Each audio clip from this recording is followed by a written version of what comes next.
Allah wabarakatuh. Alhamdulillah alladzi arsala rasulahu bil huda wa dinil haq yuzhirahu 'ala dini kulli wa kafa billahi shahida. Asyhadu an la ilaha illallah wahdahu la syarika lahu wa asyhadu anna Muhammadan abduhu wa rasuluh. Allahumma shalli ala Muhammad wa ala ali Muhammad. A'udzubillahi minasyaitonir rajim. Ya ayyuhalladzina amanu taqullaha haqqa tuqatih wa la tamutunna illa wa antum muslimun. Ibu yang saya hormati, Bapak, alhamdulillah pagi ini kita bisa hadir lagi pada kajian Ahad pagi. Ibu sekalian, ada pembahasan tentang iman, tentang takwa. Jadi pertama kita berserah diri, mengaku sebagai muslim. Ya Bu, muslim. Orang muslim itu pasti ia beriman, namanya mukmin. Jadi paling bawah muslim naik menjadi mukmin. Mukmin selalu berbuat baik. Orang yang selalu berbuat baik namanya muhsin. Muhsin. Orang yang berbuat baik itu harus ikhlas. Harus ikhlas. Namanya mukhlisin. Jadi muslim, mukmin, muhsin, mukhlisin. Nah, paling tinggi puncaknya namanya muttaqin. Orang-orang yang bertakwa. 2 bulan yang lalu kita bahas tentang bahwa Allah menyuruh kita zalikal kitab la raiba fihi hudan lil muttaqin. Nah, hudannya kita bahas ya. Masih ingat tuh ada 5 hudan, ada 5 hidayah. Nah, sekarang kita bahas tentang hudan lil muttaqin. Nah, kita bahas muttaqinnya sekarang. Saya ulang lagi. Yang tempo hari pertama adalah hidayah al-ilhami. Ya, hidayah al-ilhami. Jadi semua makhluk Allah dikasih ilham. Yang kedua, hidayah al-hawasi. Masih ingat Bu? Al-hawasi, hidayah panca indera. Yang ketiga, hidayah al-akli, dikasih kita akal.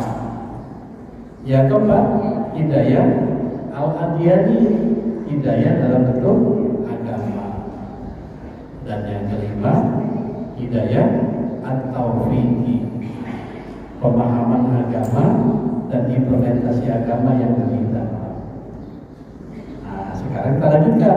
Sesudah mendapatkan hidayah, maka dia akan jadi orang-orang yang muttaqin, orang-orang yang bertakwa.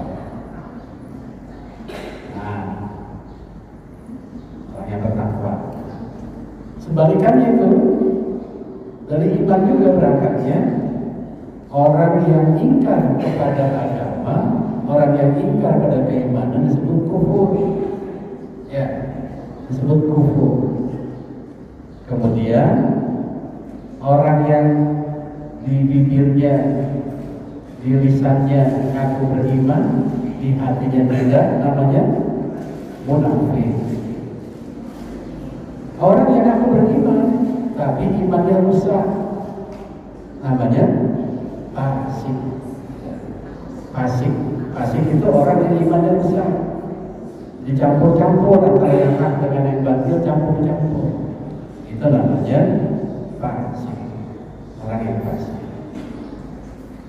Nah, Ibu Bapak, sekarang kita ingin bahas tentang apa berkaitan dengan iman ini. Nabi Muhammad SAW dinasehatin sama Jibril. Jibril kata Nabi, ini hadis diskusi ya, diskusi. Kata Nabi, kata Jibril, ya Muhammad, isma sita, fa innaka mayyitun. Wa ahbib man sita, fa innaka mufariqun. Wa amal ma sita, fa innaka mujzi'un. Ini nasihatnya buat Nabi dan Jibril. Tapi hakikatnya nasihat itu buat siapa? Buat kita umatnya. Ya, nasihat itu buat siapa? Buat kita umatnya. Nah, kata Jibril apa? Wahai Muhammad, hiduplah semaumu. Hiduplah semaumu.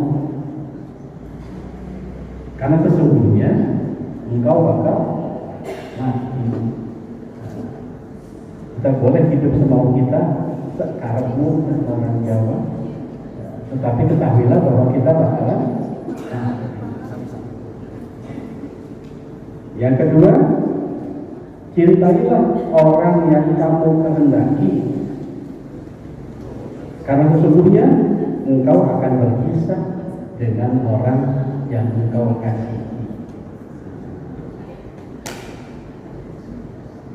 Yang ketiga, kerjakanlah, beramalah apa saja yang kamu inginkan, yang engkau kehendaki, karena sesungguhnya engkau pasti akan mendapatkan imbalannya, mendapatkan balasan dari Allah Subhanahu wa Ta'ala. Nah, ibu sekalian, ini mau kita bahas satu-satu nih. Mati itu apa sih mati? Mati ya merupakan pindahnya roh dari jasad kita, bukan lahir kehidupan. Jadi orang yang mati itu tidak lama saja, tidak lama saja. Pertama-tama sudah kita dari alam arwah, dari alam arwah terus masuk ke dalam alam kandungan. Kita juga beriman punya yang bertakwa. Waktu di alam arwah Allah tanya, alastu bi rabbikum, apakah aku Tuhan kamu? Lalu kita jawab, qalu bala syahidna, benar ya Allah, engkau kan Tuhan kami. Dari alam arwah Allah cariin dulu siapa yang mak kita ini. Mudah-mudahan besar nggak emaknya siapa? Enggak kan? Nah, Allah mengirimkan roh kita itu ke dalam ibu yang sedang hamil. Waktu itu hamil baru 4 bulan. Ketika umur 4 bulan,